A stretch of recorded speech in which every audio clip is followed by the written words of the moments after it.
এর আগে আপনারা যারা আমার বক্তব্য শুনেছেন, আমি বারবার বলেছি, বাংলাদেশে যারা মাজার হামলা করে তারা ইহুদিদের চর, এরা মোসাদের এজেন্ট।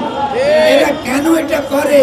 কারণ ইহুদি তত্ত্ব, ইহুদিবাদ চায় যে যেখানে যেখানে, সেটা প্যালেস্টাইন হোক, আরব দেশে হোক, সেখানে ইসলামের ইতিহাসকে তারা মুছে ফেলতে চায়, তারা স্মৃতিকে মুছে ফেলতে চায়।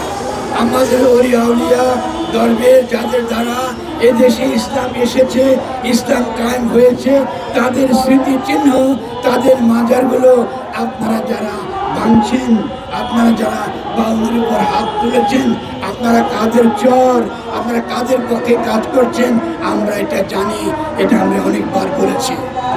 আপনারা বাংলাদেশকে আজকে আন্তর্জাতিকভাবে যেভাবে ছোট করেছেন, আপনি বাংলাদেশের সম্পর্কে সারা দুনিয়ার মাধ্যমে আজকে বলা হচ্ছে ডক্টর ইউনূস যেখানে আছেন সেখানে এইভাবে বাউলদেরকে পিটিয়ে আপনার পানিতে ফেলে দেওয়া হয়, কিছুই না, শুধু তাদের বক্তব্যের কারণে।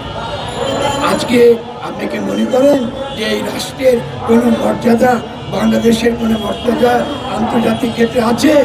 এটা দেখিয়ে ভারতে প্রচার করা হয়, দেখো ইসলাম কত খারাপ, দেখো ইসলাম কিরকম নষ্ট ধর্ম। এরপরে তারা মুসলমানদেরকে আক্রমণ করে, এরপর গিয়ে তারা কাশ্মীরে গিয়ে তারা নির্যাতন করে, তাদেরকে হত্যা করে, কারণ মুসলমান সর্বত্র যোগ্য। এর আগে সন্ত্রাসীর বিরুদ্ধে আন্তর্যুদ্ধে মার্কিন যুক্তরাষ্ট্রের নেতৃত্বে আমরা দেখেছি কিভাবে কেউ ইসলামের পরিচয় দেওয়ার ফলে তাকে সন্ত্রাসী বলে, তাকে বিভিন্ন রকম অভিযোগে অভিযুক্ত করে তার উপর অত্যাচার হয়েছে। এখন সেই একই কায়দা শুরু হয়েছে বাউলদের উপর আক্রমণ চালানোর মধ্য দিয়ে, মাজারকে আঘাত করার মধ্য দিয়ে। এটা আমাদের কাছে গ্রহণযোগ্য নয়, এটা কোনো নাগরিকের কাছে গ্রহণযোগ্য হতে পারে না। আমরা আজকে বারবার বলেছি যে 4 ঘন্টার ভিডিও যেটা আছে আপনারা যে কেউ দেখতে পারেন।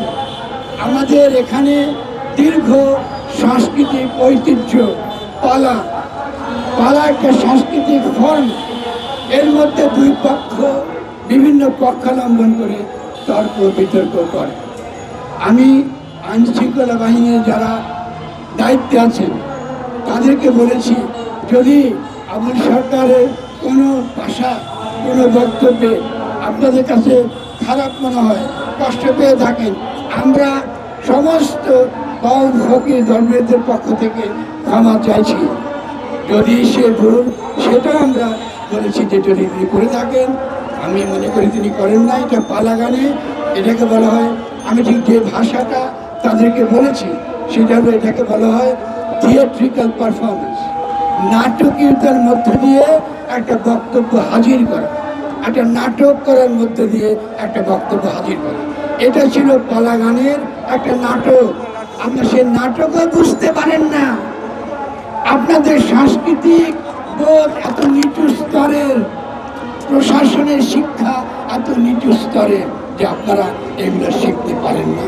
আমি সেখানে গিয়ে আমরা বাউলদের বিরুদ্ধে আমরা যেভাবে হামলা চালাচ্ছেন, যেভাবে তাদের উপর ক্রমাগত তাদেরকে আহত করছেন, পেটাচ্ছেন, আগে চুল ছেড়ে দিতেন, এখন এগুলো করছেন, আমাদেরকে এখনো এগুলো সহ্য করতে হচ্ছে।